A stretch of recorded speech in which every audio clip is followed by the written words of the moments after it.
Bismillahirrahmanirrahim. Halo semuanya,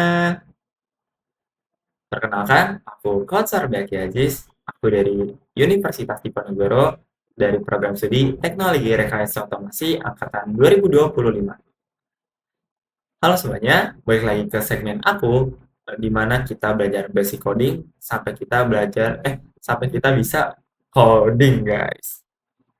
Oke teman-teman, sekarang kemarin kita baru aja setup bahasa C++ nih teman-teman. Nah, sekarang kita belajar fundamental bahasa C++-nya. Kita bakal belajar basic-basic bahasa C++ itu ada apa aja teman-teman. Nah, di sini kita bakal bahas poin-poin, bakal bahas satu persatu, di mana nanti teman-teman kalau misalkan ada pertanyaan boleh komen di bawah. Kalau misalkan teman-teman kurang paham bisa dipelankan lagi video yang saya buat dan mungkin bisa kita langsung mulai. Oke, di sini teman-teman, fundamental bahasa C++.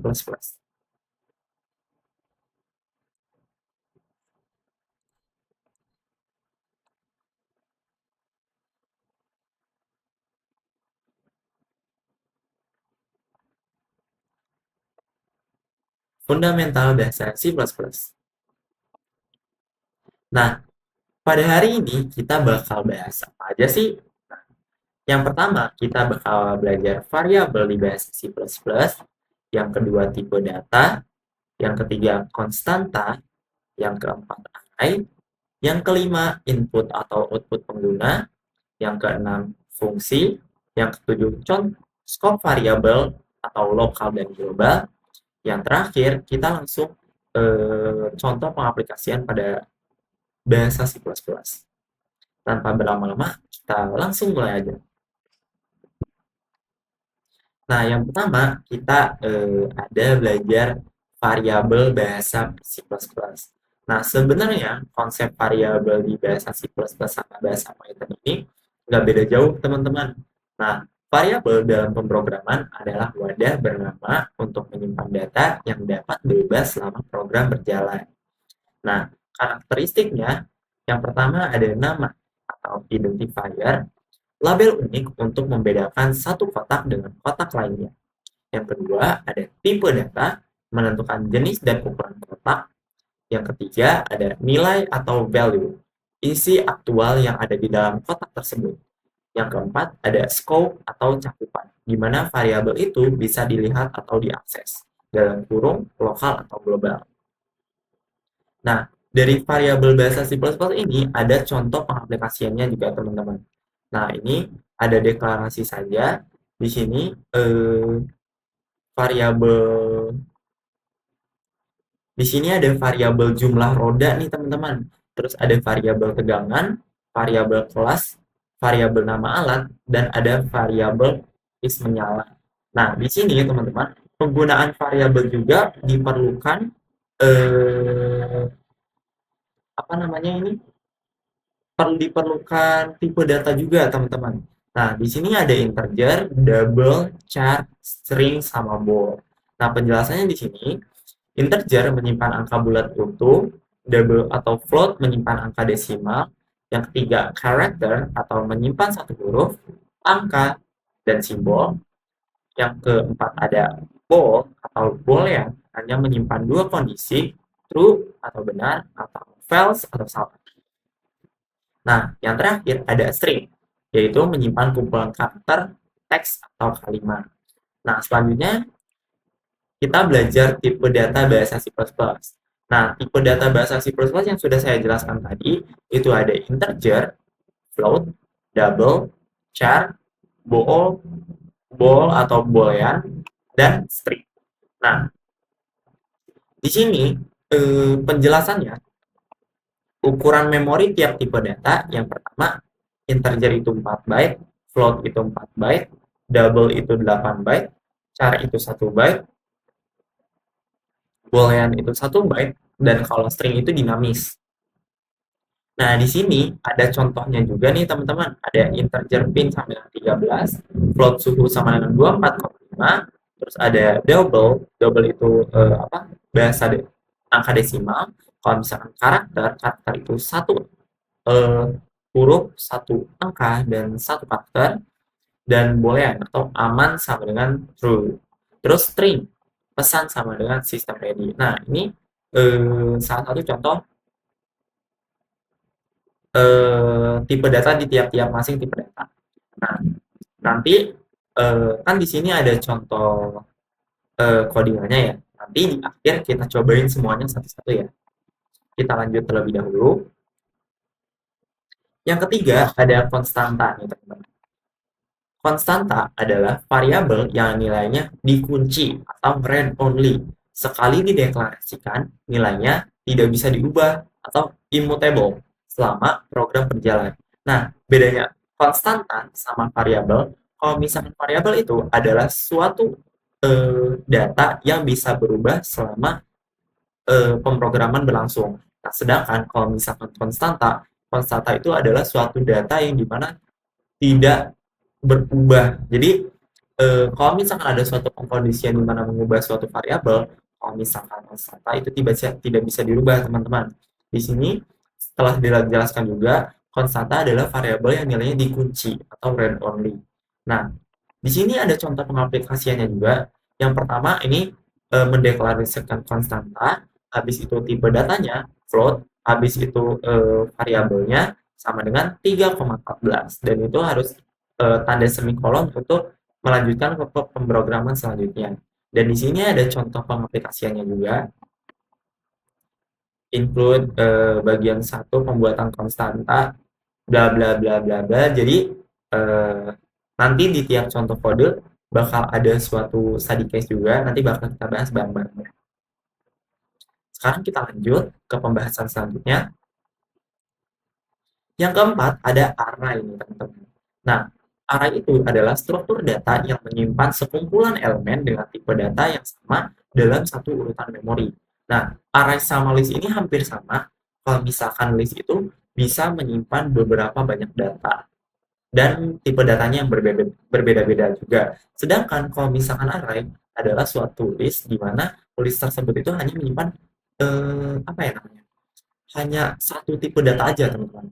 Jadi itu struktur data yang menyimpan sekumpulan elemen dengan tipe data yang sama dalam satu urutan memori. Di sini ada strukturnya, sudah saya cantumkan. Nama array sama dengan nilai. Nah, di sini yang di atas ini ada indeks alamat. Nah, di mana data pertama ini ada di indeks 0. Nah, ini 0, 1, 2, 3, 4. Nah, di indeks pertama isinya 10, indeks 1 20, indeks kedua 30, indeks ketiga 40, indeks keempat 50. Jadi sebenarnya hampir sama, tapi hanya menyimpan satu tipe data aja, teman-teman. Nah, ini salah satu cara buatnya. Kita mendeklarasikan tipe datanya dulu, yaitu integer. Nilai sensor siapkan rak dengan 3 slot kosong. Terus nilai sensor 0 ada 35, nilai sensor 1 ada 40, nilai sensor 2 sama dengan 42. Jadi apa namanya? Ini untuk mengisi nilai array tersebut. Nah, di sini ada contoh codingannya juga yang bakal kita cobain nanti di akhir. Sekarang kita lanjut dulu. Nah, selanjutnya yang kelima ada input atau output user. Nah, output atau cout seperti layar LCD atau monitor, mesin menampilkan data supaya bisa dibaca operator. Nah, input atau CIN seperti keypad atau tombol panel, operator memasukkan data atau settingan ke dalam mesin. Nah, di sini ada konsep dan arah data juga, di mana output atau cout mesin berbicara ke user, di mana arah panah keluarnya itu ada ke kiri atau ke layar, terus logikanya program ke monitor.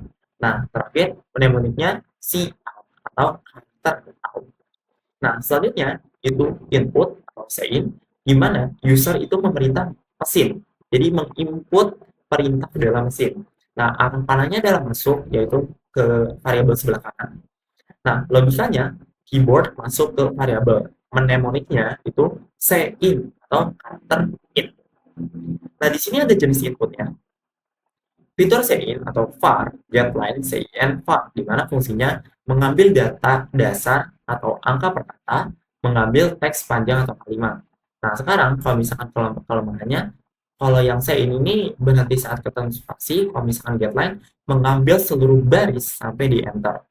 Nah, ini salah satu contohnya input Reinhard baru tersimpan Reinhard. Jadi ini suatu kelemahannya, teman. Nah, di sini tipe datanya ada integer, float, char, string, yaitu satu kata, khusus string. Nah, di sini ada catatan penting juga nih, Mbak. Nih guys, di input atau output user itu ada masalah. Jika beralih dari input angka atau sein langsung ke kalimat atau deadline, input kalimat akan terskip otomatis. Penyebabnya, tombol enter dari input angka masih tertinggal di memori atau buffer, teman-teman. Nah, di sini ada solusinya. Jadi, pasang fitur pembersih di antara keduanya. Di sini ada input terus variabelnya ke kanan dalam masuk angka, terus dimasukkan juga cin.ignore, di mana wajib buang sisa enter sebelum baca teks. Jadi deadline cin, nama. Jadi eh, penting banget kalau misalkan kita itu perlu pasang filter pembersih enter di pemrograman inputnya, teman-teman. Gitu. Sekarang kita lanjut ke pembahasan selanjutnya.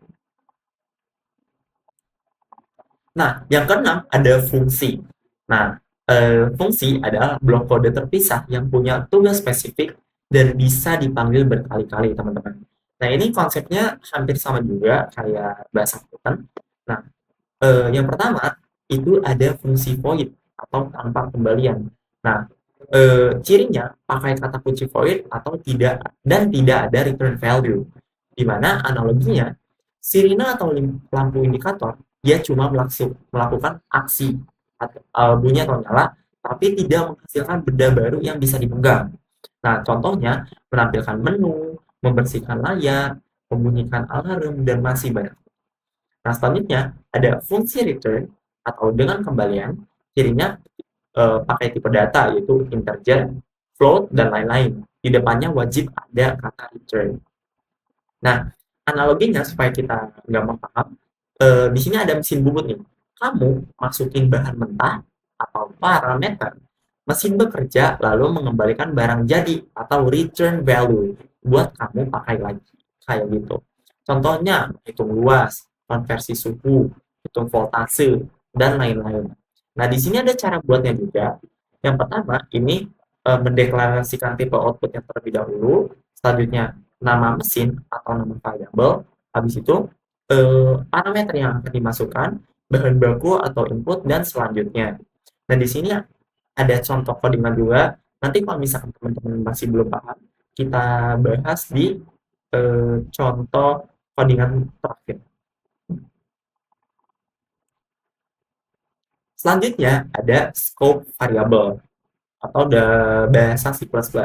Dan maksudnya scope variable bahasa C++.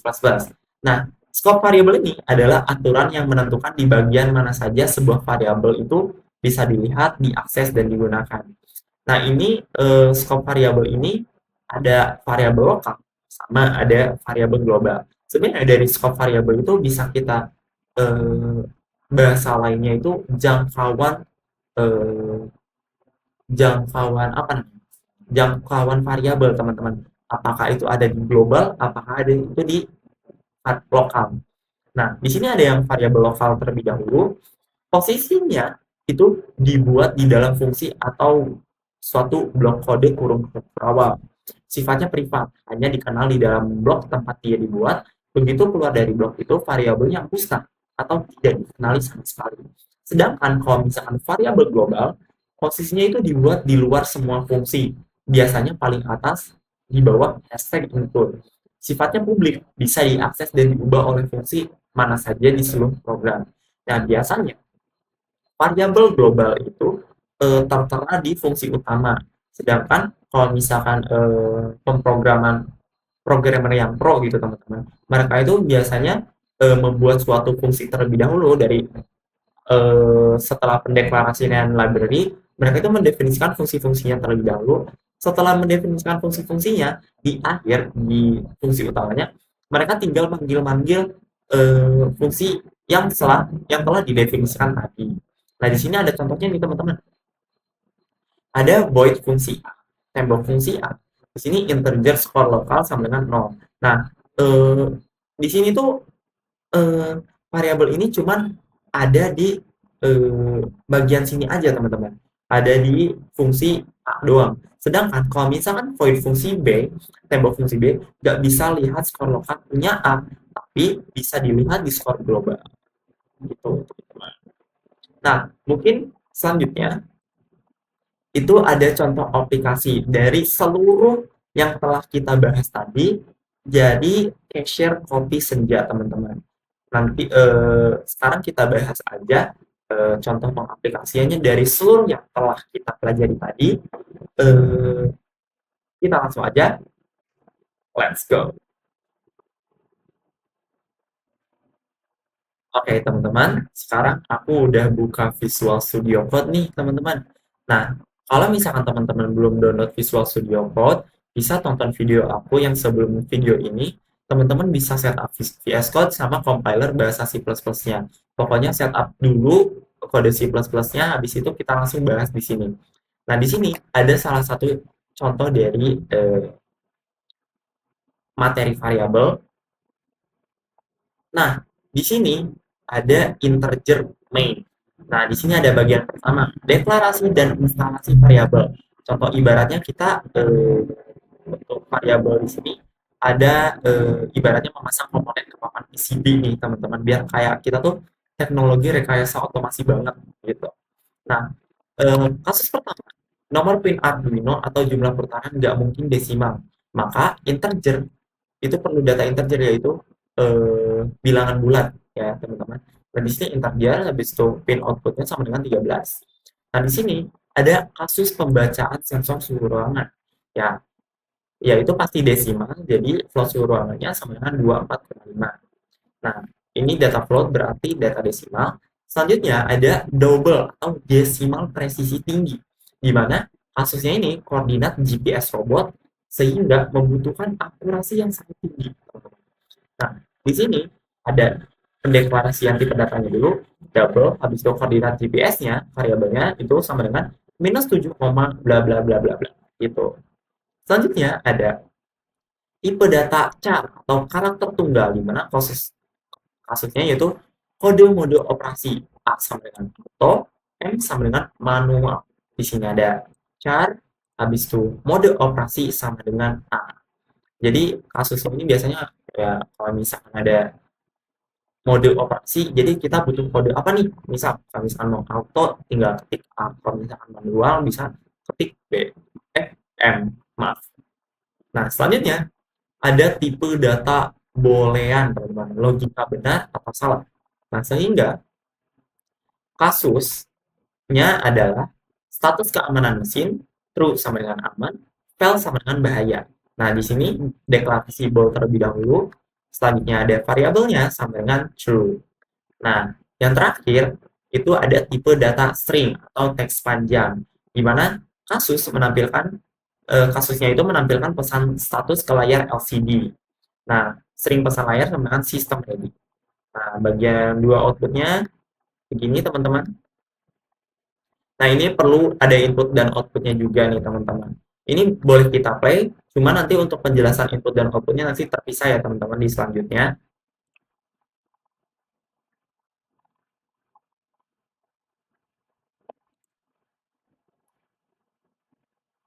Nah, tuh jadi ada ukuran integer, pin koneksinya inter ini integer, ini float, ini double, ini karakter, ini boolean, dan ini adalah tipe data string teman-teman.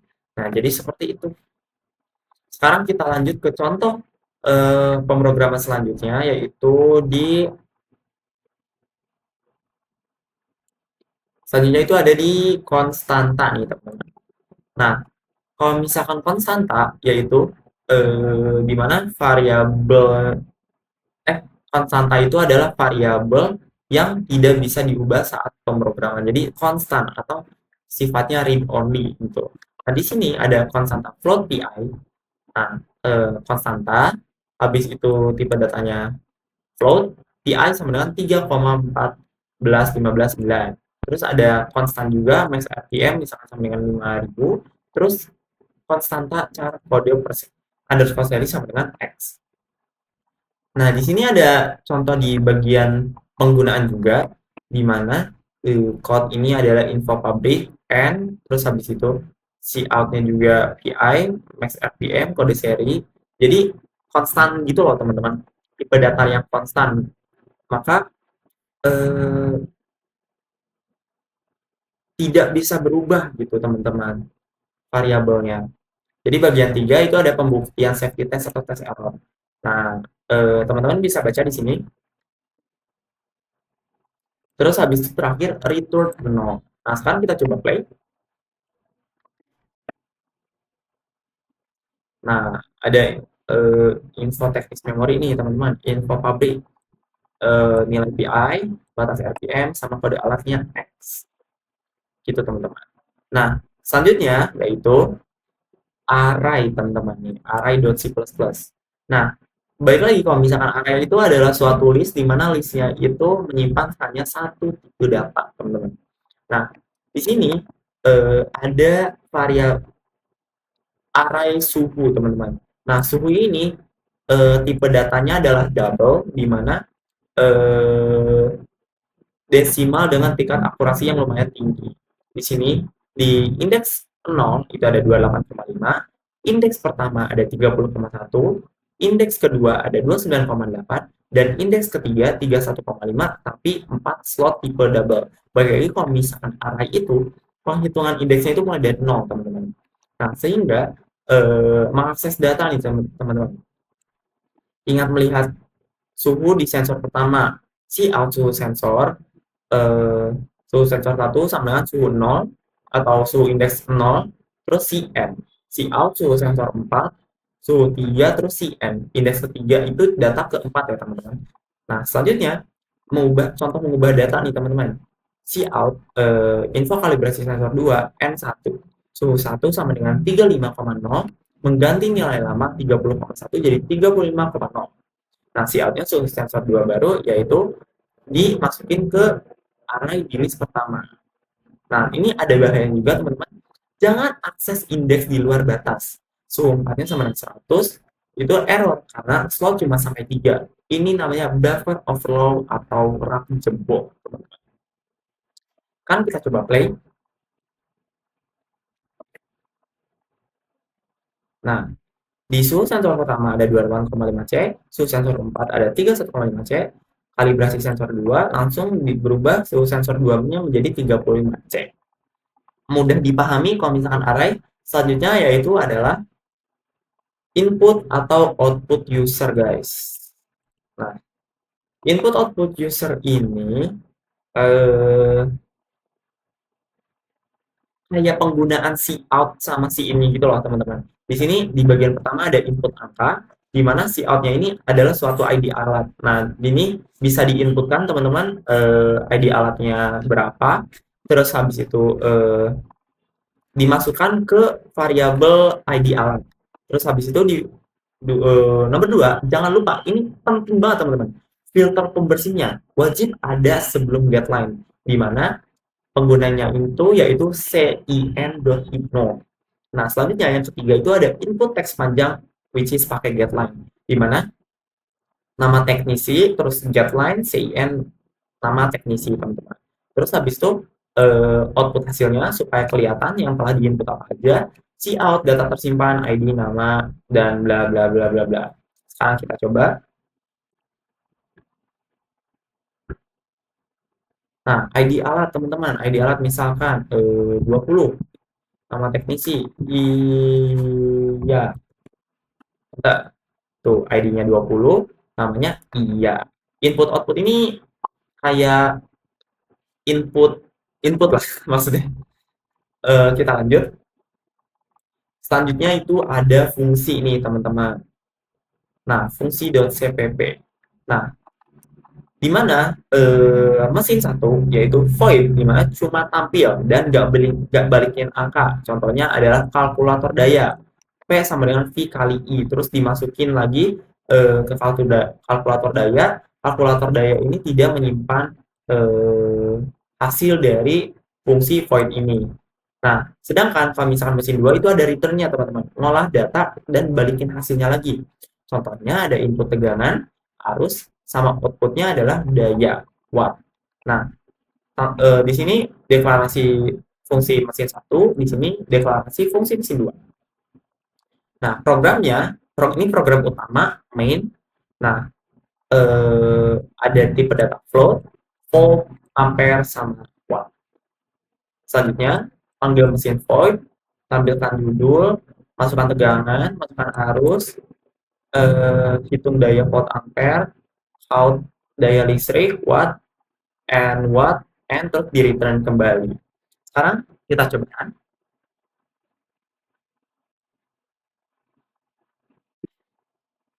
Masukkan tegangan 5 misalkan. Masukkan arus 9 misalkan. Daya listriknya adalah 45 watt. Nah, ini untuk contoh penggunaan fungsi, teman-teman. Selanjutnya, yaitu scope variable, teman-teman. Nah, scope variable ini, yang pertama nih, ada variabel global, which is bisa diakses teknisi 1, teknisi 2, dan teknisi utama. Nah, yaitu uang kas bengkelnya itu sama dengan di 1 juta, teman-teman. Nah, di sini ada variabel lokal dulu. Nah, dompet pribadi yaitu di 500.000, 50.000, teman-teman.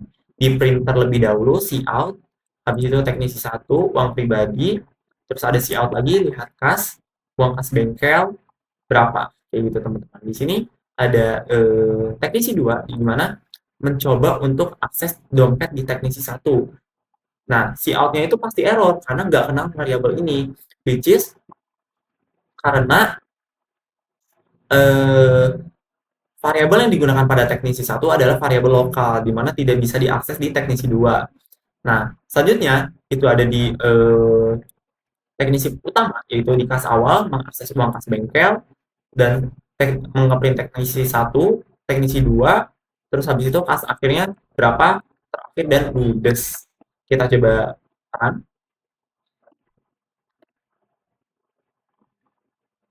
Nah, tuh, jadi terlihat ya teman-teman. Di sini 50.000, lihat kas 1 juta, ke teknisi 2 kabur uang kas, sehingga kas akhirnya ada 0. Ludes, teman-teman. Nah, kita lanjut ke contoh selanjutnya, yaitu contoh aplikasinya, teman-teman. Nah, sekarang dari seluruh pembelajaran yang kita udah buat tadi, kita langsung buat di contoh aplikasi .cpp-nya. Di sini contoh aplikasinya adalah kasir belanja, teman-teman. Di mana di sini menggunakan yang pertama global dan konstanta. Di sini menggunakan tipe variabel konstanta, pajaknya yaitu 0,1, omset hariannya sama dengan 0. Terus habis itu, ini data integer ya teman-teman.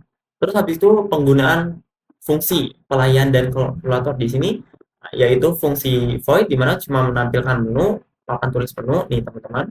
Ngeprint menu kopi senja, kopi susu, americano panas, matcha latte, dan selanjutnya.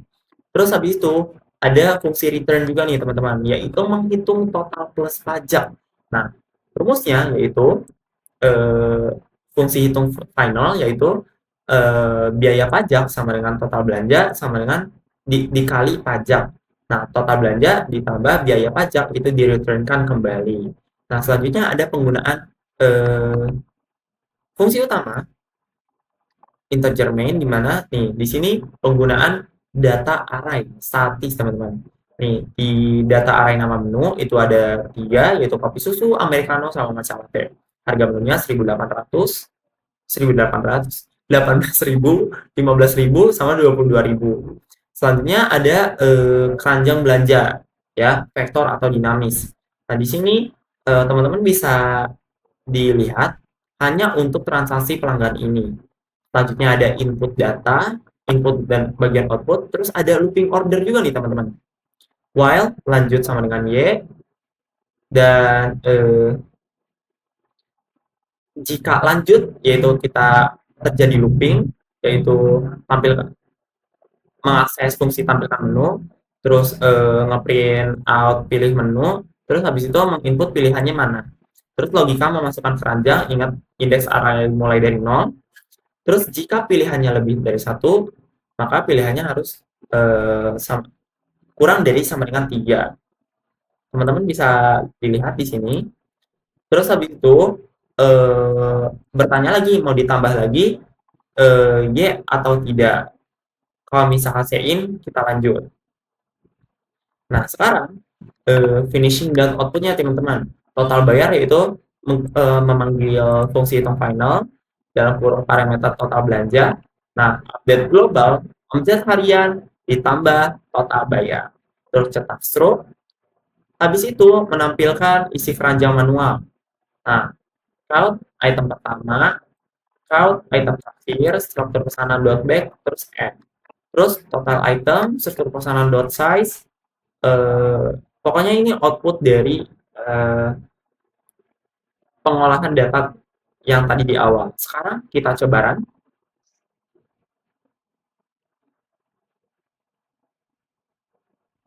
Nah, selamat datang di Kopi Senja. Nama pemesan, misalkan Alka. Nah, menu Kopi Senja ada 3 nih teman-teman. Contoh, satu kita pesan kopi susu gula aren. Oke, kopi susu mas keranjang, mau tambah lagi? Ya, pilih menu. Kita perlu masih ada lagi. Kita tidak menambahkan lagi. Nah, totalnya 40.000, total pajaknya 10%, 4.000, totalnya 44.000. Nah, info admin, total omset toko saat ini 44.000. Itu teman-teman. Nah, mungkin itu saja yang bisa saya sampaikan pada malam ini. Kalau misalkan teman-teman masih kurang paham, bisa komen di bawah. Jangan lupa like, comment, share, dan subscribe. Itu saja yang aku sampaikan. Kurang lebihnya mohon maaf. Sekian dari aku. Dadah, teman-teman.